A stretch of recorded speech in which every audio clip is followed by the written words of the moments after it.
వ్యవస్థపై కక్ష సాధింపులకు పాల్పడుతున్నారు అమెరికా అధ్యక్షుడు డొనాల్డ్ ట్రంప్. హార్వర్డ్ యూనివర్సిటీకి నిధులు కట్ చేశారు. విదేశాలకు యుఎస్ఎయిడ్ని ఎప్పుడూ ఆపేశారు. ఫెడరల్ గవర్నమెంట్ పరిధిలో అసలు విద్యా వ్యవస్థే ఉండొద్దంటున్నారు.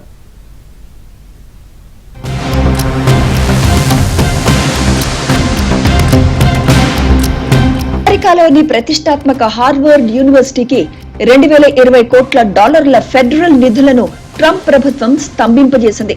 క్యాంపస్ లో యూది వ్యతిరేక నిరసనలను కట్టడి చేయడంలో భాగంగా వైట్ హౌస్ నిర్దేశించిన పలు నిబంధనలను అమలు చేయడానికి తిరస్కరించడంతో ఈ మేరకు నిర్ణయం తీసుకుంది.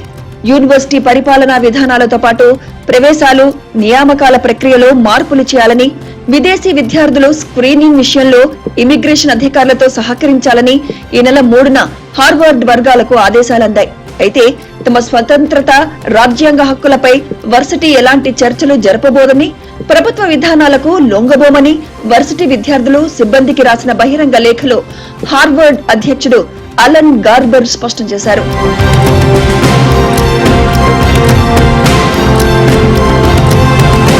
యూనివర్సిటీ సమాధానంతో ట్రంప్ సర్కార్ ఇబ్బంది పడింది. $2.2 బిలియన్ గ్రాంట్ తో పాటు ఫెడరల్ కాంట్రాక్టుల కింద మరో $60 మిలియన్ స్తంభింపజేస్తున్నట్లు ప్రకటించింది. అంతేకాదు, హార్వర్డ్ ను రాజకీయ సంస్థగా ప్రకటిస్తామని, పన్ను మినహాయింపును రద్దు చేస్తామని ట్రంప్ హెచ్చరించారు. ట్రంప్ డిమాండ్లను తిరస్కరించడం ద్వారా హార్వర్డ్ వర్సిటీ మిగిలిన ఉన్నత విద్యా సంస్థలకు ఆదర్శంగా నిలిచిందని మాజీ అధ్యక్షుడు బరాక్ ఒబామా పేర్కొన్నారు. మిగిలిన సంస్థలు ఇదే బాటలో పయనించాలన్నారు. హార్వర్డ్ యూనివర్సిటీ క్షమాపణలు చెప్పాలని వైట్ హౌస్ డిమాండ్ చేసింది. When it comes to Harvard, as I said, the president has been quite clear they must follow federal law. He also wants to see Harvard apologize, and Harvard should apologize for the egregious anti-Semitism that took place on their college campus against Jewish American students. There were professors who said that he had engaged in discriminatory behavior against Jewish students. Of course, you had the former president of the university saying bullying and harassment depends on the context. You also had an encampment on Harvard Yard that we all saw play out before the cameras. The university failed to impose formal discipline on any students for this anti-Semitic conduct violations, including the occupation of a campus building and the disruption of classes with bullhorns. The president believes Harvard should apologize to its Jewish American students for allowing such egregious behavior. As for the tax-exempt status, I would defer you to the... విదేశీ విద్యార్థులు, వలసదారుల విషయంలో కఠినంగా వ్యవహరిస్తున్నారు Trump. Varsity ప్రాంగణంలో పాలస్తీనా అనుకూల నినాదాలు చేస్తే అంతే సంగతులు, వెంటనే డిపోర్ట్ చేయాలంటూ ఆదేశించారు. కొలంబియా యూనివర్సిటీలోనూ ట్రంప్ యంత్రాంగం ఇలాగే ప్రవర్తించగా విద్యార్థి కోర్టుకెళ్లి స్టే ఆర్డర్ తెచ్చుకున్నారు. కానీ ఇలా న్యాయ పోరాటం చేయాలంటే అమెరికాలో చాలా డబ్బు అవసరం. దాన్ని భరించడం అంత ఈజీ కాదు. విశ్వవిద్యాలయ పాలనలో విద్యార్థులు, అధ్యాపకులకు ఉన్న అధికారాలను తగ్గించాలంటున్నారు డొనాల్డ్ ట్రంప్.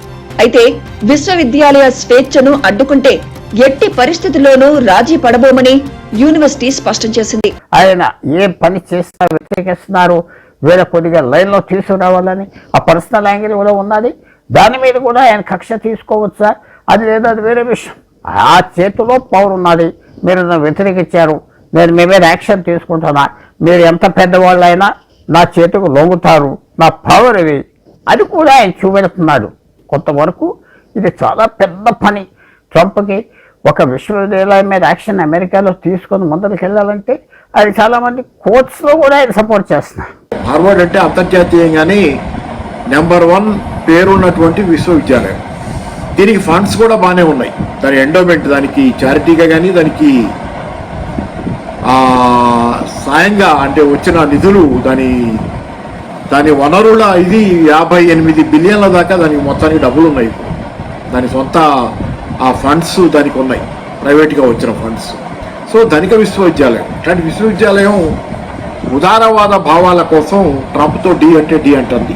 ఆచరణలో ఏ స్వేచ్ఛని అమెరికా ప్రజలకి, అమెరికా విద్యార్థులకి, అమెరికా విశ్వవిద్యాలయాలకి అది అంగీకరించిన ఆ స్వేచ్ఛల దానికి అసనిపాతంగా మారుతాయి. అమెరికా హార్వర్డ్ విషయంలోనే కాదు, విద్యా వ్యవస్థపై వివక్షతోనే వ్యవహరిస్తున్నారు డొనాల్డ్ ట్రంప్.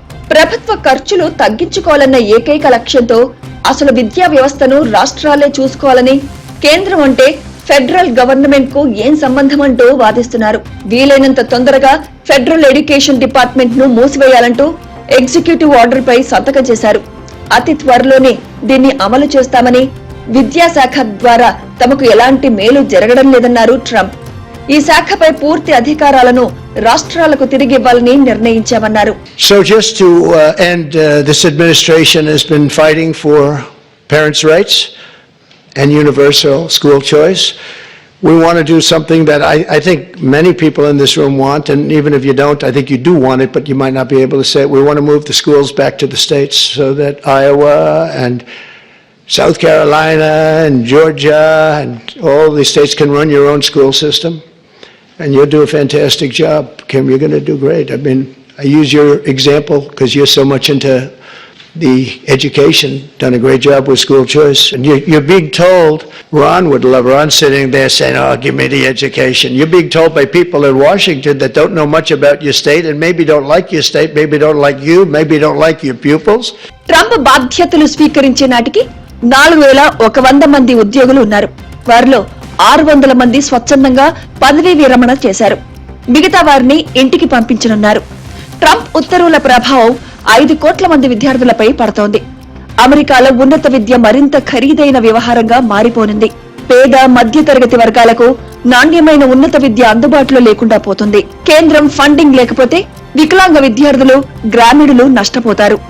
అమెరికన్ స్కూల్స్ కు 13% ఫెడరల్ గవర్నమెంట్ అంటే కేంద్ర ప్రభుత్వమే ఫండింగ్ చేస్తోంది. మిగతా ఫండింగ్ రాష్ట్రాలు, మున్సిపాలిటీలు ఇస్తాయి. ఇకపై ఫెడరల్ ఫండింగ్ ఆగిపోనుంది. కేంద్ర విద్యాశాఖను మూసివేయడాన్ని 65% మంది అమెరికన్లు వ్యతిరేకిస్తున్నట్లు రాయిటర్స్ సంస్థ చేసిన సర్వేలో తేలింది. 30% మంది మాత్రమే ట్రంప్ నిర్ణయాన్ని సమర్థిస్తున్నారు. అయినా ట్రంప్ మాత్రం ఎవరి మాట వినను అన్నట్లే ప్రవర్తిస్తున్నారు.